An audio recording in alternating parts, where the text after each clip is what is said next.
arkadaşlar, ben Antalya birlikte nasıl en kolay elmas, altın, lapis ve zümrüt makineleri nasıl yapılır onları göstereceğim arkadaşlar. Ben demir makinesi yaptım, şöyle göstereyim. Şimdi altın yapmak istiyorum. Şimdi şöyle 3 tane şöyle koyuyorsunuz. Ay, yanlış oldu, pardon. Sonra böyle şöyle sonra bunu böyle yapıyorsunuz. 3 tane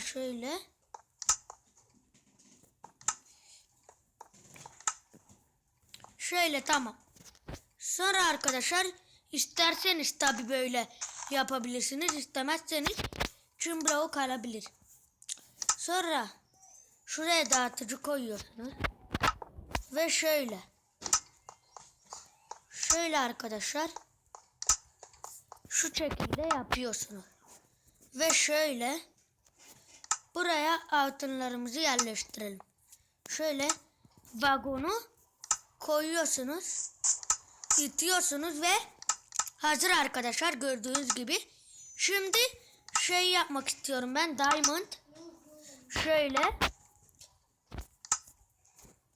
öncelikle 3 tane şöyle. Arkadaşlar ben hiç lapisle zümrüt makinesi yapmadım arkadaşlar, ondan olacak mı bilmiyorum. Yapacağım dedim ama bakalım olacak mı. Şöyle tamam. Şimdi şuraları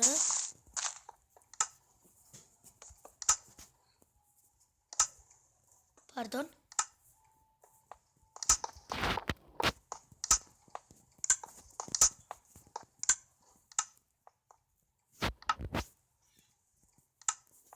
Şöyle vagonumuzu koyalım, itelim ve hazır. Elmas makinemiz de hazır. Şimdi ne yapalım? Zümrüt yapalım. Şöyle tamam. Şöyle 3 tane koyalım. Şöyle. Arkadaşlar biraz sesler gelirse özür dilerim. Çünkü odamızdayız. Kardeşimle beraber, kardeşim laptopa bakıyor ondan arkadaşlar. Bilgisayara yani. Ondan gelirse sesler özür dilerim. Şöyle. Bakalım olacak mı, emin değilim ama. Lan. İsterseniz siz böyle yapabilirsiniz, hatta kömürle yapabilirsiniz arkadaşlar, ama redstone'dan yapmayın, redstone olmaz çünkü biliyorsunuz redstone kendisi çalıştırıyor diğer şeyleri. Ve bakalım, aynen arkadaşlar oluyor. Şimdi gelelim zümrüte. Şu şekilde bunları şöyle yapalım. Tamam. Şimdi 3 tane şöyle. Bir tane şöyle.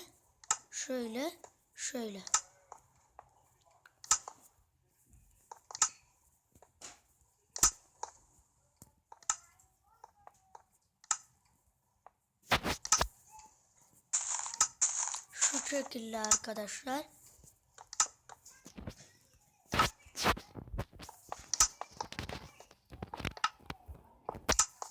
Şöyle. Tamam.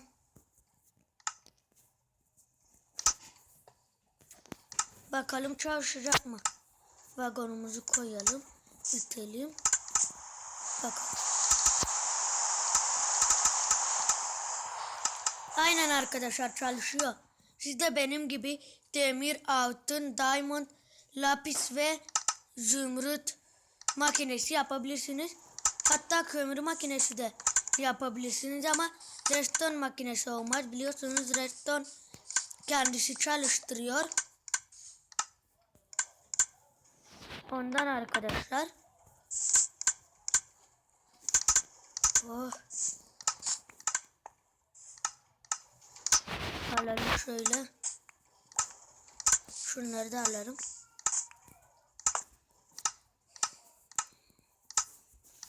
Neyse arkadaşlar, bu videomdan da bu kadardı. Umarım videomu beğenmişsinizdir. Beğendiyseniz de like atmayı unutmayın ve kanalıma hala abone değilseniz de abone olmayı unutmayın ve bildirimleri de açmayı unutmayın. Ve yorumlardan mutlaka bekliyorum. Böyle videoların daha fazla gelmesini istiyor musunuz? Yani böyle makineyle ilgili videolar daha fazla gelmesini istiyor musunuz? Neyse arkadaşlar, bu videoya 100 like istiyorum. Neyse, kendinize bakın, gelecek videolarımda görüşmek üzere ve bay bay.